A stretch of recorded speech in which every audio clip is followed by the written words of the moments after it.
Hey guys, welcome to Console Choice. I'm Mark, and I just bought this weird thing.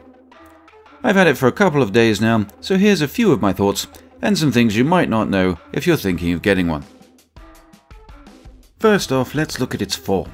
It's sleek, sexy, and oh no, it looks like they cut a controller in half and stuck it to a tablet. Seriously, whoever came up with this picture, well done to you, it's genius. However, it is very comfortable to hold, and I actually prefer the joysticks, which are slightly smaller than a normal DualSense controller's joysticks, and the positioning is more comfortable. On a normal controller, I find the joysticks are just a little bit too far away for my thumbs. I was concerned it might feel flimsy or bendable, but the supporting spine, where its computing innards live, is strong and makes the whole device feel good and solid. It also makes a very convenient handhold for when you want to carry it somewhere without having to smudge up the screen or hit any gameplay buttons. Yeah, it looks weird, but I love its looks, just like I love the way the PS5 looks like a tear in the space-time continuum. Okay, so let's talk about how it performs. This is not a Switch. It is designed to give you access to your PS5 when there's something else going on the TV. You can use it out and about, but only when there's Wi-Fi, and that of course means its performance is dependent on how good that connection is. Think of it as Sony's Wii U rather than its Nintendo Switch. But don't let that comparison put you off. It works wonderfully.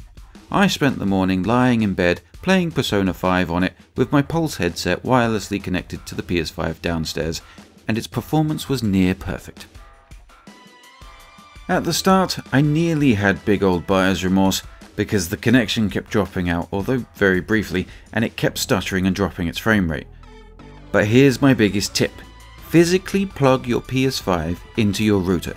Then make sure you change the PS5 network connection to LAN, and since I did this, I have had exactly 0 connection drops, and it's barely dropped a single frame. Some things to note. It cannot play any media-based app or disc. This is completely deactivated in Remote Play, which makes sense as this is a Remote Play device.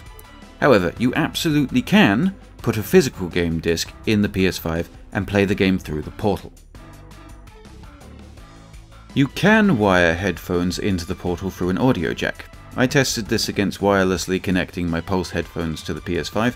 Both worked, but I did still get better quality sound from the wireless connection, even when playing upstairs in bed.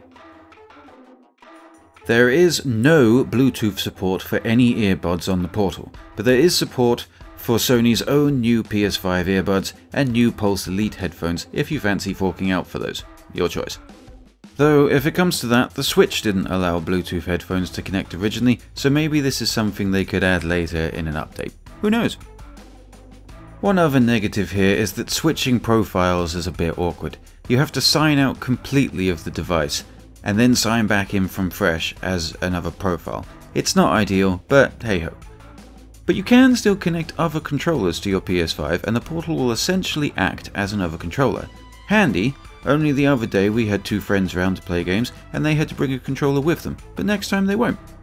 Having said this, the portal cannot turn a PS5 on unless the PS5 is in rest mode, unlike a normal controller, which can. Finally, the screen is an 8-inch LCD. The size makes sure everything is still really easy to read, and it seems to be a good quality screen. Everything looks good. However, if you are used to an OLED TV and the Nintendo Switch OLED, you will notice a difference because of course they're just not the same kind of screen. On the whole, I'm really happy with the portal. It does exactly what I need it to do, and it does it with minimal fuss. If they make an OLED model, I would seriously consider handing my money over for it. I know they're a little difficult to get hold of at the moment, but just be patient, keep looking, it is worth it. Remember, don't give your money to scalpers. Naughty people. So that's the PlayStation Portal. Have you managed to get one yet, or are you still thinking about it? Let me know in the comments below. If you fancy, hit those like and subscribe buttons and make my brain happy. Thanks very much for watching Console Choice. I'm Mark. Have a good one.